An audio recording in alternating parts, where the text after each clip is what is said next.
Hey guys, happy Memorial Day. For those of you who plan to fill every minute with some quality time in front of your monitor, you may want to take a break from the demon hordes of Diablo 3 or your practice with your shiny new sniper rifle in Battlefield 3.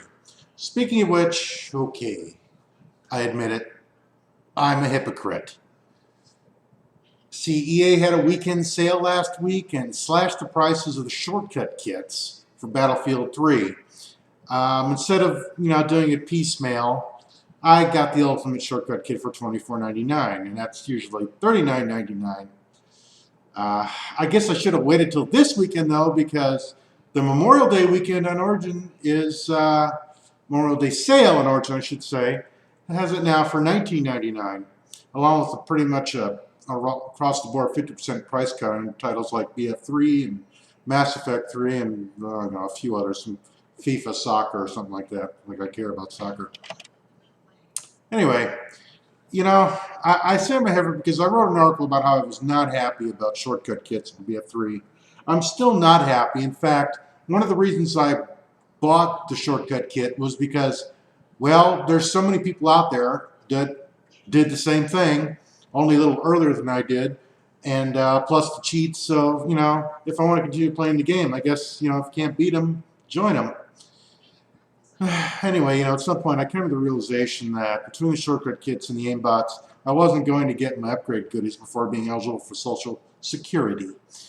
The nice thing is that I was far enough along in the game that it's not going to affect my stats or my gameplay that much. It's actually just going to be a little more of a convenience for me.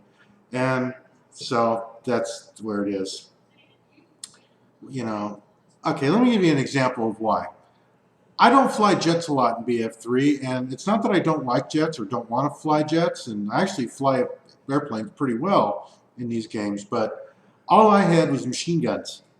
I didn't have rockets because I wasn't in the jets long enough and didn't get enough kills in a jet to do anything to get, the perk, which is one of the things the shortcut kit gave me. And for one thing, anybody knows that if you're on a jet and you don't have rockets or, any kind of protection or anything like that to ward off other people's rockets, well, you may as well not fly a jet at all. And so, that's where it is. And so, the shortcut kit kind of helped me out with that. I've got rockets now, so at least I could try to shoot one. The nice thing about the shortcut kits are it doesn't, if you don't know what you're doing in the game, that's not going to do a heck of a lot for you. Just giving somebody a bunch of equipment, luckily, doesn't make them instantly, 10 levels better, a 10 levels better player. So, but that's nothing. Still, I feel a little dirty about doing it, but ultimately, that's the direction BF3 is going. And unless you have 40 hours a week to devote to the game, it's likely the only way that anyone's going to be able to continue enjoying it over the long term. Anyway, I've got a couple of links that I want to talk about as well.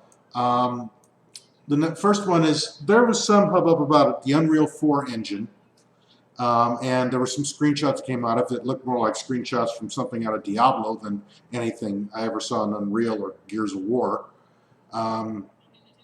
There's obviously a lot of buzz around it, and Epic, the developer, they're promising it's going to be and do great things. Thing is, I remember an announcement a few months back from Epic that said they really weren't developing anything for Unreal proper anymore. They're really focused on Gears of War and some other, tertiary titles. So the engine's nice, and the Aliens thing is interesting, but I really don't care unless a new Unreal game comes out with the new engine. In fact, why even bother to call it the Unreal Engine if there's no Unreal game to go with it? So, not much more than that really was going on this week. Yeah, okay, there's a few processors being touted in the 3770K, which really isn't new news, but, we've already pretty much seen what the hardware guys have in store for us over the next 6 months, so there's no big surprises. Your new Ultimate Gaming rig will probably have, a new Ivy Bridge, a Core i7 Ivy Bridge with a 3770K processor, but actually I think that's kind of a letdown, considering that, if I were building a new gaming rig right now, I wouldn't have an Ivy Bridge processor. I'd probably still do a Sandy Bridge E or just wait till a Haswell came out. Because here's the bottom line: Ivy Bridge is a mainstream platform. Yeah, it's got great clock speeds. Multiple cores, not as many as Sandy Bridge E. Most Sandy Bridge E's have 6 or 8 cores, except the 3820. It's got 4. But you've got dual channel memory controllers as opposed to quad channel on the Sandy Bridge E. PCIe lanes, they play around with the numbers, but you basically have 40 on Sandy Bridge and 32 on Ivy Bridge. But they'll play, so, well, Ivy Bridge has PCI 3.0. Yeah, 1, X16, whoopee. It's a mainstream part. So, who cares? Now if I was building a mainstream rig that I wanted to do some work on, some production stuff, and be a good gaming platform, it's great. Plus the prices are reasonable. I don't think there's any $1,000, Ivy Bridge processors yet, not that I've seen. And the 3770K does have some good numbers. I guess they're saying Ivy Bridge will have about a 5 to 15% performance delta over, Sandy Bridge. I don't know about Sandy Bridge E. Seems like they conveniently avoid that question. They go back to just standard Sandy Bridge, which, well, that was a mainstream platform too. Kind of strange that we got 2 mainstream platforms, with Sandy Bridge E being the enthusiast, but really kind of a hot-rodded turbocharged Sandy Bridge. I guess that's here nor there, though. So, okay. On a final note, being Memorial Day weekend and all, I got a suggestion.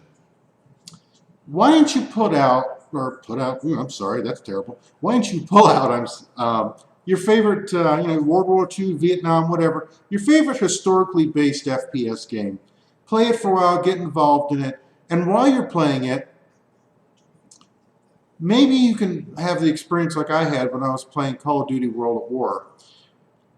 What happened there was, when I was playing that game, I used to think of, World War II and history and war and history and all that as kind of just, it's something in the pages, it's something that's happened, it's something to be remembered, but not necessarily something I got real involved with.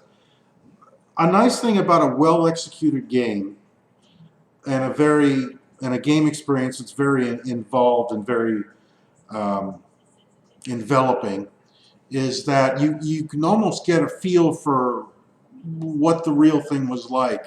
I'm not saying that playing a game is going to make you, have the same experience as a World War II or Vietnam era veteran, no more than, being really good at Forza is going to make you, an autocrosser or a great race car driver.